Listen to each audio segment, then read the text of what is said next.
Salut à tous, donc nous voici dans la première partie où on va répondre à 5 questions qu'on m'a déjà posées ou que moi-même je réponds à des questions qu'on m'a pas forcément posées puisque j'ai rajouté certaines choses dont je pense que c'est utile de savoir. Donc première question, comment avoir un plant qui pousse en largeur? Ça consiste à pincer la plante, c'est-à-dire quand on prend l'étage supérieur de la plante, on le pince de manière à ce que on entend un petit craquement, ça va ralentir la croissance de la plante en verticale et favoriser la croissance de ses branches et ça va donner une sorte de buisson, donc la plante va moins pousser en hauteur mais plus en largeur et ça va donner un beau buisson et ça va coloniser l'espace en largeur. Deuxième question, quel watt ou puissance maximale pour une culture? Donc la plante de cannabis ne peut pas absorber au-delà de 50 000 lux. Un lux est égal à 1 lumen par mètre carré. C'est-à-dire que si vous avez 70 000 lumens et l'autre il a 50 000, les deux plantes pousseront pareil puisqu'il y aura 20 000 qu'elle ne pourra pas absorber 20 000 superflus. En valeur minimale, il faudrait, je dirais, 100 watts. Si on a moins, ça sera pas très grandiose, mais après, ça pousse quand même à partir de 100 watts. Et après, si on en prend trop pour avoir plus, finalement, ça va pas forcément être utile, puisque au-delà de 50 000, elle va pas absorber. Troisième question, une autoflow a besoin de combien d'heures de lumière?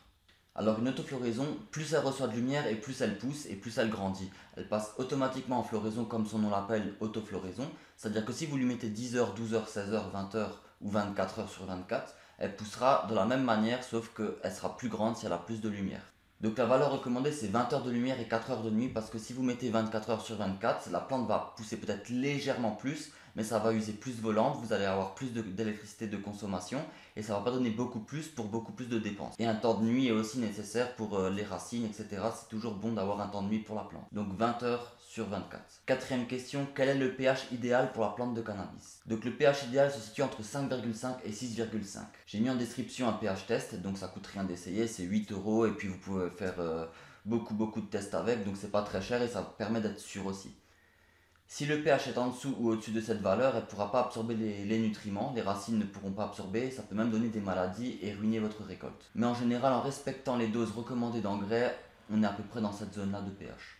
Cinquième question, en quoi consiste le rinçage lors de la fin de la culture? Le rinçage va servir à se débarrasser des résidus d'engrais dans la terre, ce qui va donner à la plante un besoin énergétique qu'elle va retrouver dans ses feuilles et non pas dans la terre et dans l'engrais. Donc elle va créer du sucre et ça va donner à la weed un meilleur arôme, ça sera vraiment un arôme plus sucré et c'est vraiment au niveau de la qualité qu'on va faire ça, ce sera pour le goût et pas forcément pour la puissance. Ça va enlever le goût de verdure, de la terre, de l'engrais, tout ça, mais ça va vraiment donner un goût sucré à la plante. Donc pendant cette période, la plante va dessécher ses feuilles où ils vont surtout changer de couleur. J'ai dit dessécher, mais je voulais surtout dire changer de couleur puisque elle va vraiment puiser dans ses réserves de feuilles pour donner aux têtes et il y aura vraiment une arôme meilleur. Donc voilà en quoi consiste le rinçage, ça dure 3 semaines. Vous allez arroser uniquement avec de l'eau les 3 dernières semaines de la culture. Voilà les amis, on se retrouvera pour la partie 2 où je répondrai à 5 autres questions. Allez, bye tout le monde.